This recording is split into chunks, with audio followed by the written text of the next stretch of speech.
et sted å sitte. Så vi faller til ro, og vi finner et sted å sitte, og vi kan glede oss over å være sammen her. Jeg håper I har haft en god dag. Har I det? Altså, det er jo fantastisk når vi får lov å se himmelandsgården på sitt aller beste I solskinn og det vakre omkring oss.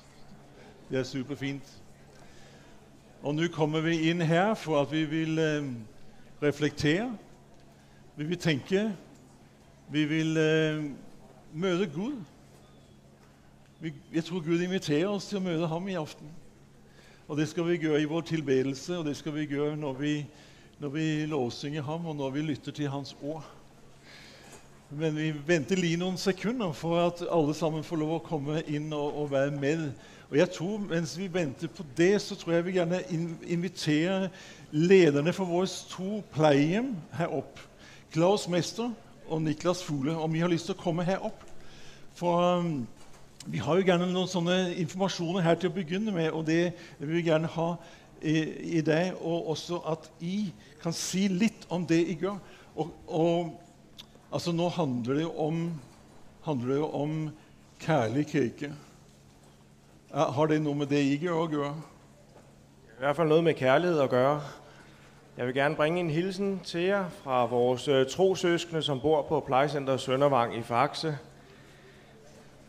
Mange af dem de har jo været på Himmelandsgården gennem tiden, men nu er de der. Vi har dog en enkelt beboer fra Søndervang, som er til stede her til årsmødet. Så tænk på jeres trosfæller, som bor I Faxe og I Randers, og tænk på, hvis der er nogle ældre I menigheden, som kunne have brug for at bo på et plejecenter, så er det en god idé at gøre sig de overvejelser, inden det er for sent. Vi står altid til rådighed, hvis der er nogen, der har spørgsmål. Ikke nødvendigvis I aften, men gennem tiden. Så I skal ikke være bange for at henvende jer til Claus eller til mig. Ja, nu, mens vi venter, hvis man venter længe nok, så kan man godt få en plads på Søndervang eller Solbakken.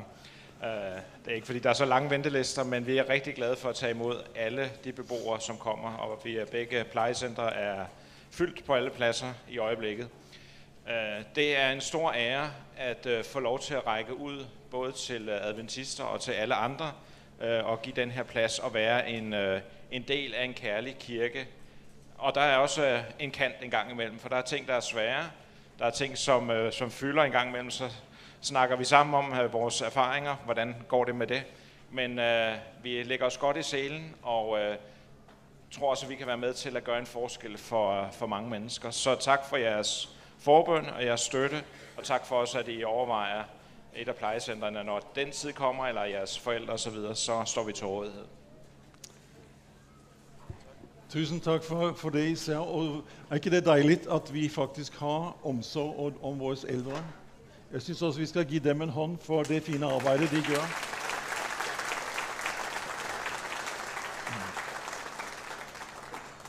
Jeg skal også kort minde om at vi har jo en bogudstilling herude I forteltet der, og de har kommet fra Stanford Press, og de vil bare minne om at de har rigtig mange gode tilbud, så gå og kig I hyldene der, hva som er tilgængeligt.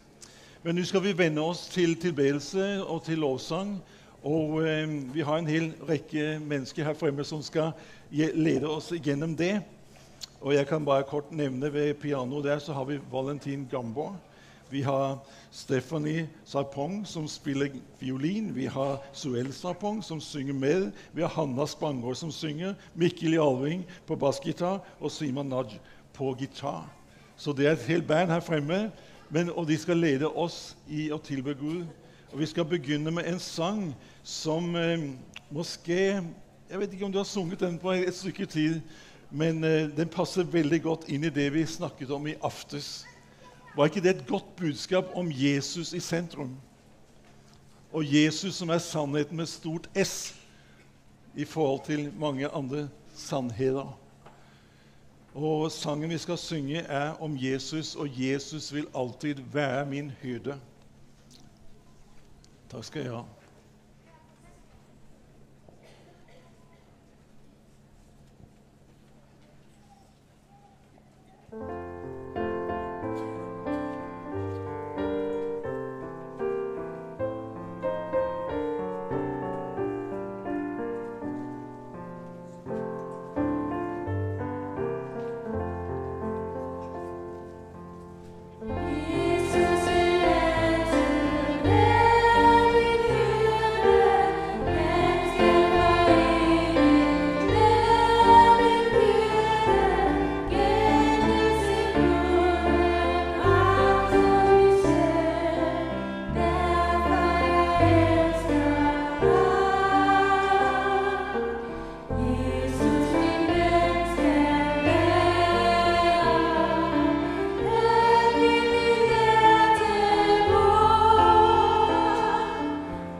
du forstod den engelske sang som vi sang midt imellom der, om at han som har begynt det gode arbeidet i oss, han vil også fullføre det. Og alle disse sangene fokuserer på Jesus Kristus og kærligheten som vi taler om disse aftener. Jeg vil invitere til å være stille et øyeblikk, og så skal vi be sammen.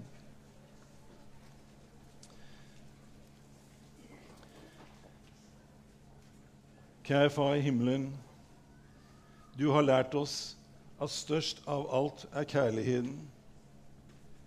Den tenker vi på i disse dager. Du er kærlighet. Det setter perspektiv på hele tilværelsen. Fyll oss med din kærlighet. La oss forstå din kærlighet, og la oss forstå hva kærlighet betyder når vi lever i våre familier, på vår arbeidsplass, i naboskapet, hvor vi går frem, og i menigheten. Vi ønsker å reflektere hvem du er, og at liv skal vise noe om deg. Og i aften så åpner vi vårt liv igjen, og våre tanker og vårt hjerte, for at du skal si noe til oss som vi behøver å tenke over. Og må vi få lov å vokse opp til ham som er hodet, Jesus Kristus. Det ber vi i Jesu navn. Amen. Vi sier takk til dere som har ledet oss i sang, og vi skal også få litt mer sang og musikk med oss før vi lytter til talen i aften. Og det er Iben Bistrup, og det er Simon Falk, som synger en duett, og Line Nilsen vil lede det på piano. Velkommen frem. Og efter det vil vi gi tiden til Gibson.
I will make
Well, good evening, everybody. God aften alle sammen. Good meeting everybody else. Og god aften til alle jer andre. Hi.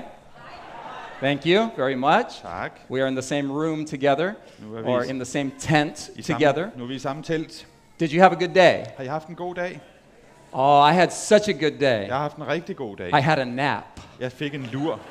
Oh, if everything is going wrong, Hvis alt andet take går a galt, nap. så tag en lur. Everything will be good Så er alt godt after igen. a nap, Efter en lur. and preferably some cookies. Og I nogle also had småkager. cookies. Jeg fik også småkager.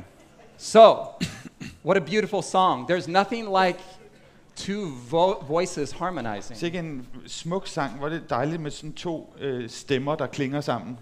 Do you agree? Wasn't that just Var det ikke bare en moving? smuk og bevægende sang?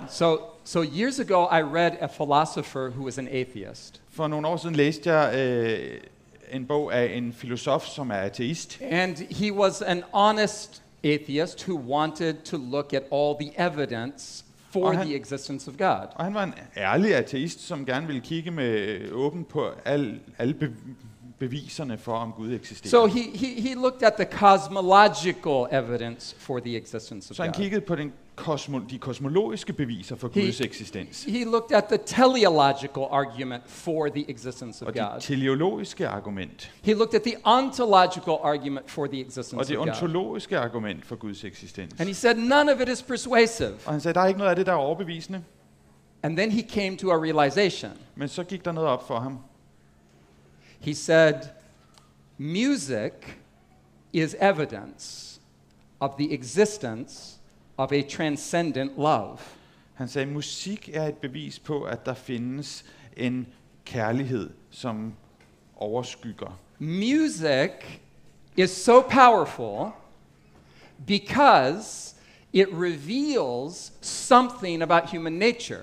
Musik er så kraftfuld, fordi det afslører noget om menneskets natur.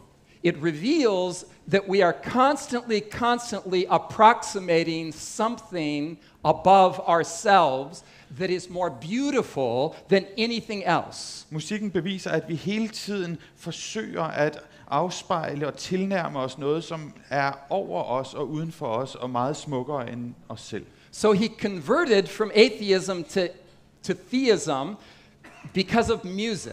Så han omvendte sig fra ateisme til teisme på grund af musik. Because of the beauty of music. På grund af musikkens skønhed. I don't know if that's persuasive for everyone. Jeg ved ikke om det er overbevisende for alle. But it was persuasive for him. Men det overbeviste i hvert fald ham. And also for Bob Dylan. Og også Bob Dylan for den sags skyld. Okay, I'm going to start the clock now because all of those introductory comments are not a part of my time. Altså noget indledning, det tæller jo ikke med. That was just me commenting on the music. Det var bare min kommentar til musikken. So now we will start the clock. Uret. That's fair, right? Er det ikke rimeligt? All right. We want to be fair. Det skal være rimeligt. All right. So let's begin this evening with a very simple question. Så lad os begynde med et meget enkelt spørgsmål i aften. Here's the question. Her er spørgsmålet. What are you? Hvad er I? Not who are you? Ikke hvem er I, eller hvem er du? What are you? Hvad er du? We know the answer to the who question. Vi kender svaret på hvem spørgsmålet. You have a name. Du har et navn. My name is Ty, for example. Jeg hedder for eksempel Ty. That's who I am. Det er hvem jeg er. Ty is married to a girl named Sue. Og Ty er gift med en pige, der hedder Sue. We did that whole procreation thing Vi har and have 3 children. formeret og så fået 3 børn. We're the Gibsons. Og vi er familien Gibson. That's who I am. Det er hvem jeg er. I have a history, a Jeg har name. en fortid og et navn. But what am I? Men hvad er jeg? What are you? Og hvad er du? You're something specific. Du er jo noget ganske bestemt. Now, according to the brilliant work of Dr. Vanderkolk in a remarkable best-selling book called The Body Keeps the Score, Og ifølge en fantastisk bestsellende bog, som hedder Kroppen holder regnskab, af we human beings are something specific. en hollandsk filosof, så er vi mennesker noget ganske særligt. This book is so remarkable Bogen er så bemærkelsesværdig, because it maps human identity. fordi den kortlægger den menneskelige identitet. Do we have the cover of that book that vi we få, can kan vi få show in bogen case op på anybody skærmen? wants to take a look at it themselves? If possible, great. If not, that's okay. Do I need to use this? Skal jeg bruge den her? No. No. If you have the cover, great. If not, the book is called The Body Keeps the Score. There it is. Der har vi bogen. Den hedder Okay. Kroppen holder regnskab. So Dr. Bessel van der Kolk, Så ham her, Dr. Bessel van der Kolk. first of all, I want you to notice the genius of the title of the book. Læg mærke til bare, hvor genial titlen er. The Body Kroppen Keeps the Score. holder regnskab. The point is this, Så pointen er altså, that trauma in life at traumatiske oplevelser i livet impacts our biology. har indvirkning på vores So biologi. psychology and biology intersect. Så psykologi og biologi krydser hinanden. Right? You know this. Det ved I godt. Right? If you experience a stressful event, you may feel it where? Hvis du oplever en traumatisk begivenhed, hvor mærker du det så? Maybe in your stomach Måske i maven. with nausea. Du Right? får kvalme. a biological effect from a psychological En phenomenon. biologisk effekt af et psykologisk fænomen. Now, according to Dr. van der Kolk, Og ifølge Dr. van der Kolk, there's a reason for this. så er der en årsag til det. The human being is a particular, specific kind of thing. Fordi det menneskelige væsen er en helt speciel slags ting. You are a biological creature. Du er et biologisk væsen. That's obvious. Det er indlysende. You have a body. Du har en krop. But listen to my language. Men hør nu på mit sprog her. I said, you have a body. Jeg siger, du har en krop, Like you have a car. ligesom du har en bil. If you have a body, Hvis du har en krop, possess a body, ejer en krop, you are something more than your body. så må du være noget mere end There den is krop. more to you than biology. Der er mere ved dig end bare biologi. There is psychology, Der er nemlig også psykologi. thoughts, feelings, motives, Tanker, følelser, motiver, memories. minder. You experience something in the world, Så du oplever et eller andet i verden, and it creates a psychological event. og det skaber en psykologisk begivenhed. It impacts your body, Det påvirker din krop, and you remember the event, og så husker du begivenheden. either a positive event or a negative event. Uanset om det er en positiv eller en negativ begivenhed. Because you are a, listen, Fordi du er, hør nu efter, you are a biological, du er et biologisk, psychological, psykologisk, emotional, følelsesmæssig and social thing. og social creature. ting, væsen. That's what you are. That's what I am. Det er, hvad du er og hvad jeg er. Now, if you dig a little bit deeper, Så hvis du graver lidt dybere, Dr. van der Kolk calls our attention to this fact. og det er noget, som Dr. van der Kolk henleder vores opmærksomhed på. Listen very carefully. Lyt nu nøje efter. If you experience aggression or hatred, for example, Hvis du føler vrede eller had, this produces a negative psychological effect that impacts the biology. så medfører det en negativ psykologisk effekt, som har indflydelse på kroppen. It literally compromises your immune system. Det kompromitterer simpelthen dit immunsystem. Hatred from someone makes you more susceptible to disease. Hvis du oplever had fra andre, så er du mere modtagelig for sygdom. But the opposite is also true. Men det modsatte er også sandt. If you experience something pleasant, Hvis du oplever noget behageligt. hello, my name's Ty. I'm Daniel. Daniel, pleased to meet you. We're touching. Nu rører vi hinanden. And as we're touching, we're exchanging a positive psychology. Og i det vi rører hinanden, så udveksler vi en positiv psykologi. And as we touch, the white blood cell count goes up. Og i det vi rører hinanden, så stiger antallet af hvide blodlegemer. And both of us now are less likely to get sick. Og nu er vi begge to mindre tilbøjelige til at blive incremental. syge. En lille It's smule very måske. small because the contact was very brief. Det er ganske let, for Right? det var bare en hurtig kontakt. But Daniel and I are more viable creatures because of our positive interaction. Men Ty og jeg er nu bedre væsener, fordi vi har haft en positiv interaktion. We are less likely now to get a cold or the flu or cancer even. Nu er vi mindre tilbøjelige til at blive forkølet, eller få kræft, eller hvad nu det er. En lille But bit smule. now build out that incremental effect over a long trajectory. Men hvis vi nu bygger de der bitte små forbedringer op over et langt livsforløb, We not only have a brief encounter, så har vi ikke kun en kortvarig berøring, but we become friends. men vi bliver venner.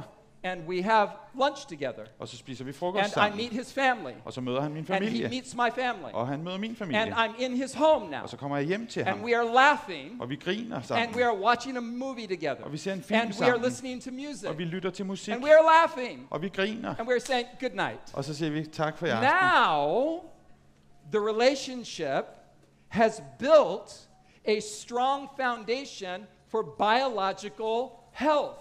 Nu har det forhold bygget et solidt fundament for biologisk sundhed. According to Dr. van der Kolk, Og ifølge Dr. van der Kolk, which is to say, according to the science involved in human biology and psychology, Altså ifølge den videnskab, der ligger i menneskelig biologi og psykologi, a human being is something specific. så er et menneske noget ganske specielt. What was my original question? Hvad var mit oprindelige spørgsmål? Not who, but what is a human being? Ikke hvem, men hvad er et menneske? Here's the definition. Og her er definitionen. A human being Et menneske is a psycho-emotional, social love machine. Et menneske er en psykosocialt følelsesmæssig kærlighedsmaskine. We feed psychologically and emotionally on love. Vi ernærer os psykologisk og følelsesmæssigt ved kærlighed. Sorry for that. Friendship, Venskab, kindness, venlighed, empathy. empati. Are you tracking with me? Er du med? We are made for love. Vi er skabt til kærlighed. Without it, Uden det, we die. så dør vi. Not immediately, Ikke lige med det samme, biologically, Biologisk. but we die incrementally without love. men vi dør lidt efter lidt uden kærlighed. Bit by bit, Stykke for stykke. loneliness by loneliness, Ensomhed efter ensomhed. we die.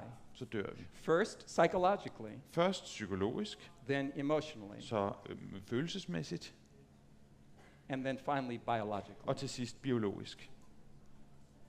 In England I England and in Japan, og i Japan, they have determined that loneliness is a public health crisis. så har de fastslået, at ensomhed faktisk er en sundhedskrise. So England and Japan have appointed a new political cabinet position. Så både i England og i Japan har man udnævnt en ny ministerpost. There is, for example, the Minister of Finance and the Minister of Education and Der er the en finansminister, en uddannelsesminister. And now in England and Japan there is the Minister of Loneliness. Og nu er der både i England og i Japan en ensomhedsminister. I'm not making it up. You have Google. Google it. I har jo Google, I kan jo slå det op. Det er I'm ikke noget, not jeg making finder- it up. Det er ikke noget, jeg finder på. What is your job? Hvad er dit job? I am the Minister of Loneliness. Jeg er ensomhedsminister. It is my job to facilitate social connection. Mit arbejde er at facilitere sociale forbindelser. Because loneliness is costing the government billions of dollars. Fordi ensomhed koster samfundet milliarder. Okay, I know what you're thinking right now. Og jeg ved godt, hvad I sidder og tænker. What in the world is he talking Hvad about? snakker manden om? Why is he bringing this up? Hvorfor bringer han det her på banen? I'll tell you why. Jeg skal fortælle jer hvorfor. Because we as a church, Fordi vi som menighed, we need to understand on a deeper level why we exist as a people. vi har brug for at forstå på et dybere plan, hvorfor vi overhovedet er her som et folk. Okay, so let's look at this from Jesus. Så lad os se på det fra Jesus' perspektiv. The Gospel of John opens with these remarkable words. Johannes evangeliet begynder med de her bemærkelsesværdige ord. In the beginning was the Word, and the Word was with God, and the Word was God. I begyndelsen var ordet, og ordet var hos Gud, og ordet var Gud. Now you probably know this. The word is logos, the Greek word Og logos. I har nok hørt det før, og det er et ord, altså ordet for ordet, er det græske logos. What is logos? Hvad betyder logos? Logos is the operating system of reality. Logos er virkelighedens operativsystem. Like if you have an Apple product, Hvis du har et Apple-produkt, an iPhone, en iPhone for eksempel, or maybe a MacBook Pro, eller en MacBook Pro, it has an operating system that makes it work. så har den et styresystem, som får den til at virke. If you have a PC product, Hvis du har en it's very PC, sad, det er trist, men just maybe it will work. så virker den måske, hvis du er heldig. But the logos is the operating system of reality. Men logos er virkelighedens styresystem. It is the underlying logic of reality. Det er den logik, der ligesom ligger underbygger virkeligheden. It is the rational foundation of existence. Det er tilværelsens rationelle fundament. It is love. Det er kærlighed. God is love. Gud er kærlighed, And God came into the world og Gud kom ind i verden. to live out love in front of us. For at udleve kærligheden foran os. And this is what he did. Og det var det her, han gjorde. Are we there? Verse 14. And the word, the logic of reality, Og ordet, virkelighedens logik, became flesh blev kød and dwelt among og us. tog bolig blandt os. And what? We saw his glory. Og så vi hans herlighed. We saw something. Vi så et eller andet. Vi så noget. We saw the magnificence of his character, his glory. Vi så hans herlighed, hans væsen, hans fantastiske væsen. The word became flesh and dwelt among us. Ordet blev kød og tog bolig blandt os. Okay. Here's another translation. Sorry, this is in English. Her er en anden oversættelse på I'm engelsk, handicapped. ganske vist. Jeg er lidt handicappet, hvad det angår. The word became flesh and blood, and God moved into the neighborhood. Ordet blev kød og blod, og Gud flyttede ind i kvarteret. That is accurate to the Greek. Det er faktisk en troværdig The oversættelse af Greek det græske. says the word became flesh and tabernacled among us. På græsk står der, at ordet blev kød og tabernaklede hos os. Blah, blah, blah. Okay, referring to the sanctuary tabernacle of the Old Testament that was in the midst of the people. Med henvisning til tabernaklet i det gamle testamente, som lå midt i lejren blandt folket. There is Israel, Her har vi Israel, and then God moved in og så flytter Gud ind to the neighborhood. i nabolaget. He was with them. Han var sammen med dem. This is the idea. Det er den idé. Okay. So here's what this passage is telling us.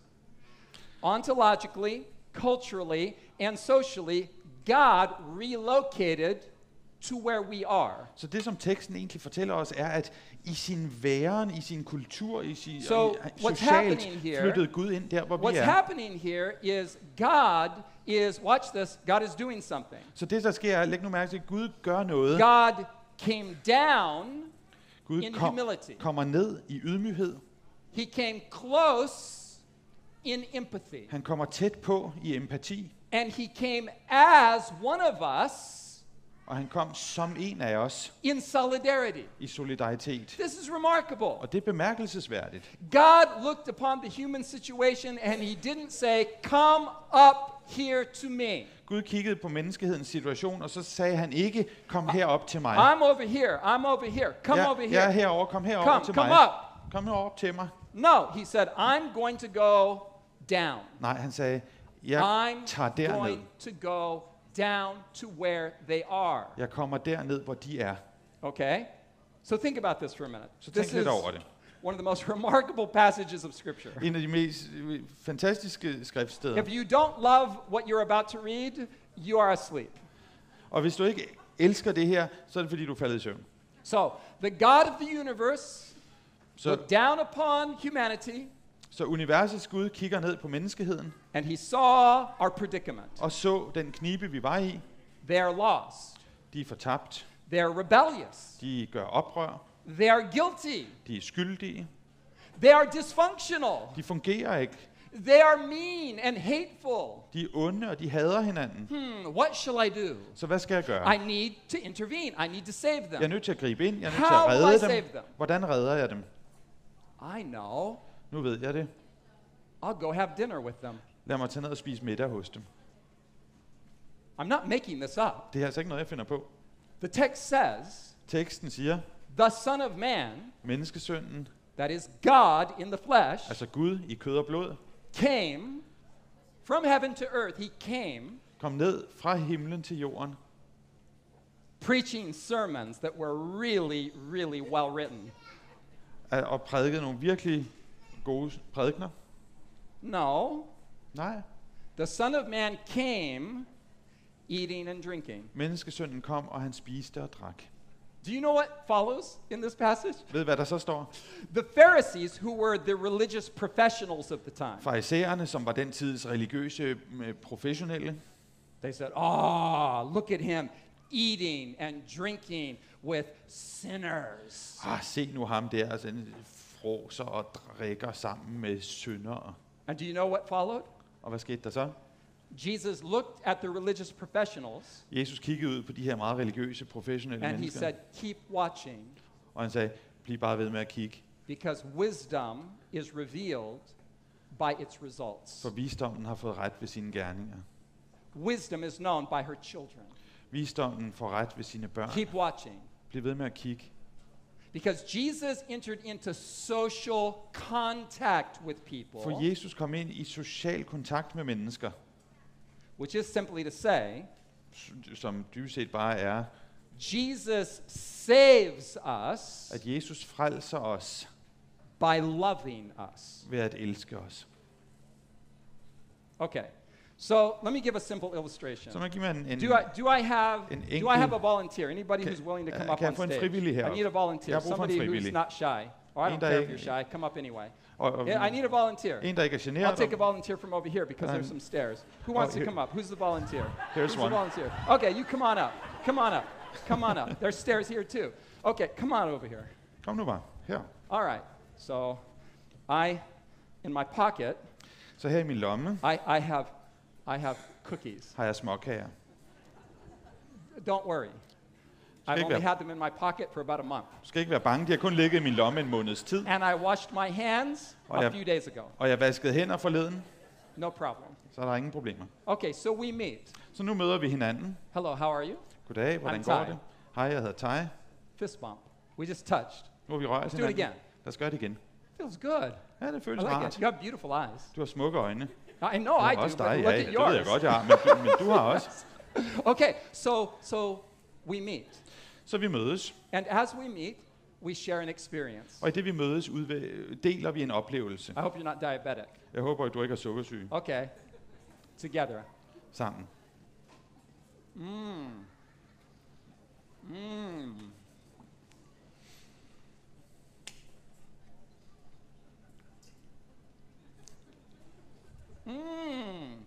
Yeah? You agree? Er du That's enig? good. Den var god. That's a good cookie. Det var en god småkage. There are better cookies in the world. These are the only ones I could find. Der findes bedre småkager, men det her var dem, jeg lige kunne få fat på. Thank you. Tak. Thank you. Now I want you to notice something with me. Nu skal du lægge mærke til noget. On the screen here, and you can go down and read the screen there. Så nu kan du gå ned og kigge på skærmen. So, something just happened between her and I. Der My name skete- is Ty. What is your name? Lena. Okay, so we just had, listen, we just had a social experience together. Så Lina og jeg har lige haft en fælles oplevelse. It was brief, Den var ganske kort, but it was pleasant. men den var behagelig. And that pleasant interaction created what is called symbiosis. Og den behagelige oplevelse skabte What det, is som vi symbiose? kalder symbiose. Hvad er symbiose? Here's a basic definition of symbiosis. Og her er en grundlæggende definition af symbiose. A mutually beneficial interaction between two separate organisms in close physical contact resulting in a shared experience. En gensidig gavnlig interaktion mellem to adskilte organismer i nær fysisk kontakt, som medfører en delt oplevelse, eller en fælles oplevelse. So all of you will forget this sermon in 2 weeks. Så om 2 uger har I glemt den her prædiken. Lena never will. Line gør mig aldrig til at glemme den. She never will. Because that was a pretty good cookie. For det var en ret god Right? småkage. So we had an experience together. Så nu har vi And haft the en oplevelse. experience is more powerful than what's happening right now on this stage with me preaching. Og oplevelsen er meget mere Listen. kraftfuld end det, at jeg står og taler her. When Jesus sent his disciples out, Da Jesus sendte sine disciple ud, he said, listen to me very carefully. så sagde han, lyt nu godt efter. By this will all men know that you are my disciples Sådan vil mennesker vide, at I er mine disciple, if you love each other. hvis I har kærlighed til hinanden. Notice this. Læg mærke til det. The power is in the love that exists between people. Kraften er i den kærlighed, der findes mellem mennesker. Now, if Lena and I had never met, and we had never met, Hvis Line og jeg aldrig havde mødt hinanden, I can tell you as an absolute scientific certainty så kan jeg sige med videnskabelig sikkerhed, that of all the people in this tent, at ud af alle de mennesker, der er i det her telt, because of that simple experience we had together, så på grund af den ganske enkle oplevelse, vi havde sammen, she is most likely than anyone here for me to share a concept with her and now understand it. Så Her actual intellectual understanding is now elevated. Så Alines intellektuelle forståelse af det, jeg siger, den er faktisk forøget. Does that make sense, Daniel? Giver det mening? Yeah, I think so. Okay. Okay. Okay. So But listen. we touched, so you know. Yes. So it makes sense to me. It makes sense to Yeah. Oh, actually, he's making a good point. Okay. He's making a good point. Okay. He's making a good point. Of all the people in this tent, Så ud af alle Lena de, and Daniel and I, we're like the three musketeers. så ud af alle jer i teltet, så er Tej og Line og jeg, vi er de 3 musketerer. So if right now I tried to convince everybody in this tent that the earth is flat, Så hvis jeg prøver at overbevise jer alle sammen om, at jorden er flad, only Daniel and Lena would believe me. så er det kun Daniel og Line, der vil tro på det. Nobody else would believe me. Ingen andre vil tro på det. Actually, they're too smart for that. They wouldn't believe me either, but they would be, De er nok i virkeligheden for kloge til det, men well, alligevel tænker I don't think so, but jeg tror det ikke, men you have beautiful eyes, Ty. du har smukke øjne til. Right? There's a connection. Der er en forbindelse. Okay, listen very carefully now. Back to Van der Kolk. Tilbage til Dr. van der Kolk. Dr. Van der Kolk makes an observation about human nature. Van der Kolk har observeret noget omkring menneskelig natur. The book is about trauma. Bogen handler om trauma, And he suggests that the whole human race is a trauma ward. og han foreslår, at hele den menneskelige race i virkeligheden er sådan en akutmodtagelse. Like a trauma hospital, like a sanitarium. Eller We're all a bunch of et crazy sanatorium. Vi er i virkeligheden bare sådan en flok galninge. All of us have been traumatized by life. Vi er alle sammen traumatiseret af livet. To quote Taylor Swift, life is emotionally abusive.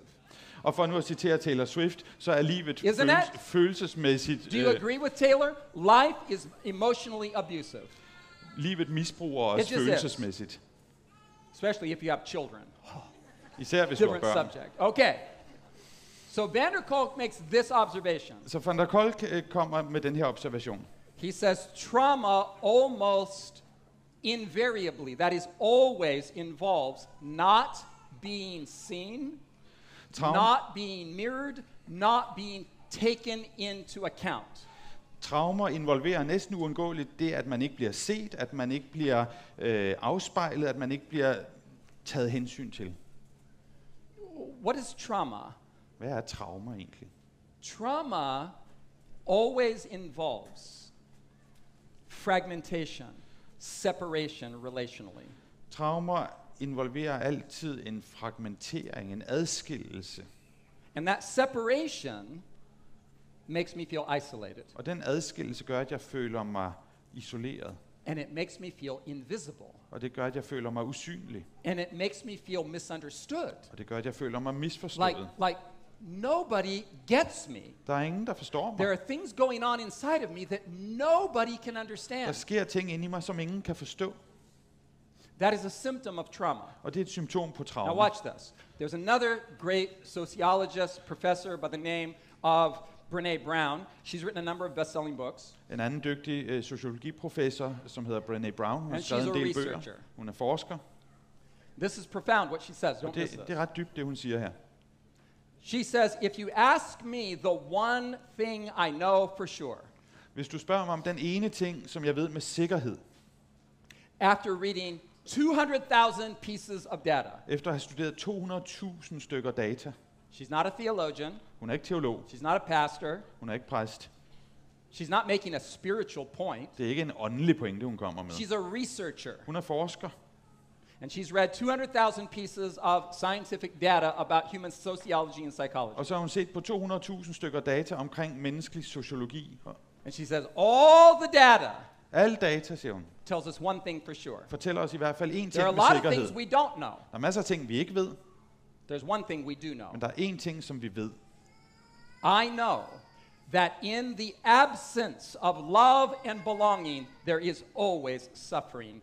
That I know for sure. Jeg ved, at i fraværet af kærlighed og tilhør, er der altid lidelse. Det ved jeg med sikkerhed. Did you do a good job with that? I don't know. You don't know? Did he do a good job with that? Okay, because this is really important. Thank you, Daniel. I will give you a cookie later. Okay, so check this out. Check this. I only had 2.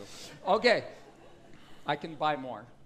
Okay, so do you notice what Brene Brown is saying? Så lag I mærke til, hvad hun siger her. There is a connection between suffering and a lack of love. Der er en sammenhæng mellem lidelse og mangel på kærlighed. This is always true. Og det er altid sandt. In the absence of love, Når der ikke er kærlighed, we develop obsessions and addictions to cope. så udvikler vi afhængigheder. Loneliness is unbearable, Ensomhed er ubærligt, even for introverts like me. selv for introverte mennesker som mig. Loneliness is unbearable. Ensomhed er ikke til at bære. Why is it unbearable? Hvorfor? I'll tell you why. Det skal jeg fortælle jer. Because we can't sustain it. We can't handle it. We can't bear it. Vi kan ikke bære det, vi kan ikke håndtere det, vi kan ikke opretholde det. We're not made for it. Vi er ikke skabt til det. We're made for love. Vi er skabt til kærlighed. We're engineered from the inside out for love. Vi er bygget indfra og ud til kærlighed. Without love, Og uden kærlighed, we suffer. så lider vi. So here's my point. Let's land the plane now. Så lad os se, om vi kan lande den her. With regards to the mission of the church, Når det handler om menighedens mission, the gospel commission, missionsbefalingen, circles are better than rows. så er cirkler bedre end rækker. What do I mean by Hvad this? mener jeg med det? These are rows. Her sidder vi på rækker. It's fine, it's okay. Det er okay. You're all sitting facing one direction and I'm I sidder alle blasting sammen you with og words. kigger på mig, og så taler jeg ned til jer. It's okay. Det er okay. I don't mind it. Det kan jeg godt leve med. But it's a weak form of communication compared to love. Men det er en svag kommunikationsform sammenlignet med kærlighed. Do you understand what I'm saying? Forstår I, hvad jeg siger? This is okay. Det er okay Rows. at sidde på rækker. I do it all the time. It's fine. Det gør vi hele The tiden. gospel must be preached with words. It's fine. Evangeliet skal jo forkyndes med ord, og det er okay. But the gospel only has credibility in circles. Men evangeliet har kun troværdighed i cirkler. A circle. En rundkreds. The Son of Man came eating and drinking. Menneskesønnen kom, og han spiste, og han The drak. Word became flesh and dwelt among us. Ordet blev kød og tog bolig blandt os. There's more power in social engagement than there is in preaching. Der er meget mere kraft i socialt engagement, end der er i forkyndelse og prædikner. Friendship is more powerful than preaching. Venskab er mere kraftfuldt end prædikner. In fact, the church is composed of multiplied thousands of people. Kirken består jo af tusindvis af mennesker. And studies reveal that only about 5% of the human population are speaker types. Og der er studier, der viser, at kun cirka 5% af mennesker er fødte talere. The thing that human beings are most terrified of is public speaking. Death is number 2. Det, som mennesker frygter allermest, det er at tale offentligt, og dernæst kommer døden. Most of us De fleste af os are not preachers. er ikke prædikanter. All of us Ingen af os. are lovers. Vi er alle sammen nogen, der kan elske. All of us are friends. Vi er alle sammen venner. All of us are mummies and daddies and nanas and papas and aunties and uncles. Vi er alle sammen mødre eller fædre eller bedstemødre eller bedstefædre eller tanter eller onkler. All of us have the privilege of representing Christ to the world. Og vi har alle sammen det privilegium, at vi kan præsentere Kristus for verden By drawing people into friendship. ved at trække mennesker ind i et venskab. And this is remarkable to me. Og det synes jeg er bemærkelsesværdigt. A Swiss theologian, he's now deceased, Her er en schweizisk, nu afdød teolog, Hans Urs von Balthasar. If you have a name like that, you better say something profound. Hans Urs von Balthasar. Og hvis du Right? hedder sådan noget, så har du altså bare kommet Like op med when noget his mom klogt. named him, Da hans mor she navngav had high ham, hopes. så havde hun høje forventninger. You are Hans Earl von Balthasar. Du er Hans Urs von Do Balthasar. something great. Gør noget stort. Okay, my name's Ty. Jeg hedder Tai. Okay, so this is profound. Men det her er dybt. The theologian says, Teologen siger, looking at the New Testament, efter at have betragtet det nye he is testamente, summarizing the New så Testament. opsummerer han det nye testamente. And he says, love alone is credible. Og så siger han, kærlighed alene er troværdigt. Love alone possesses credibility. Kun kærligheden ejer troværdighed. Nothing else can be believed. Nothing else should be believed. Der er ikke noget andet, man kan tro, og der er ikke noget andet, man bør tro. The most powerful influence in the universe Den stærkeste indflydelse i hele universet is the love of God channeling through human social dynamics. er Guds kærlighed, der kanaliseres igennem menneskelige sociale interaktioner. Be good to people. Vær gode ved folk. Be empathetic. Vær empatiske. Try to understand Prøv at forstå, what a person is saying, hvad det er, folk siger, even if you disagree with them. selv hvis du er uenig med vedkommende. Order pizza. Bestil pizza Invite someone over. og inviter nogen hjem. Thank you. Tak.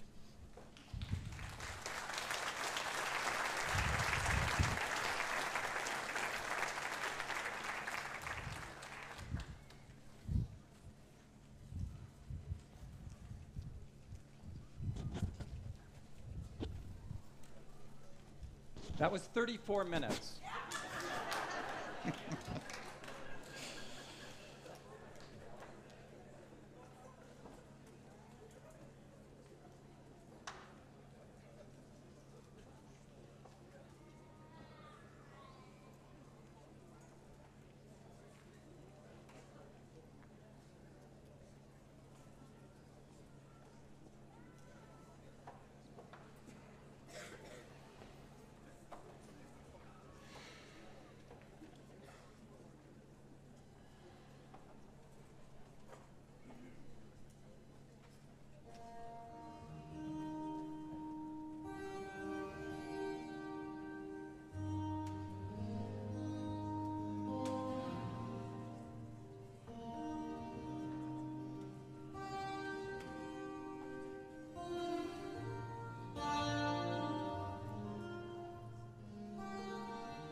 Wow.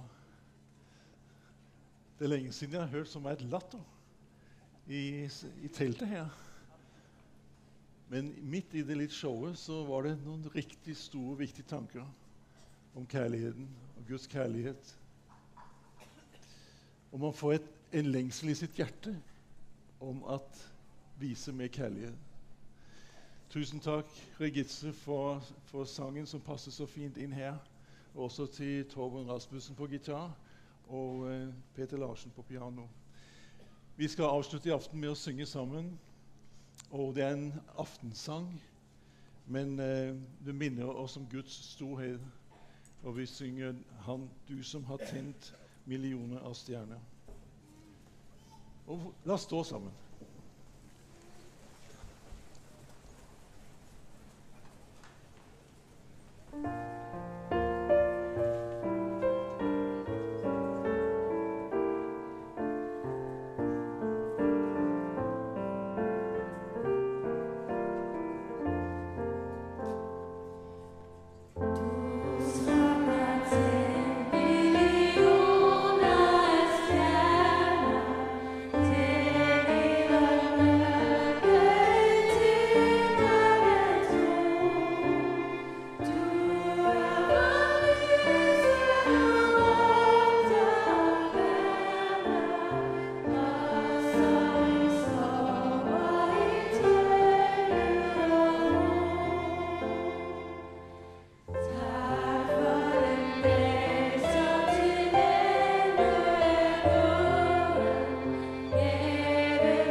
Mens vi står sånn her, må jeg få lov å lyse Guds velsignelse over oss. Herren velsigne deg og bevare deg. Herren la sitt ansikt lyse over deg og være deg nådig. Herren løfte sitt åsyn mot deg og gi deg av sin fred. Amen. Takk for i aften.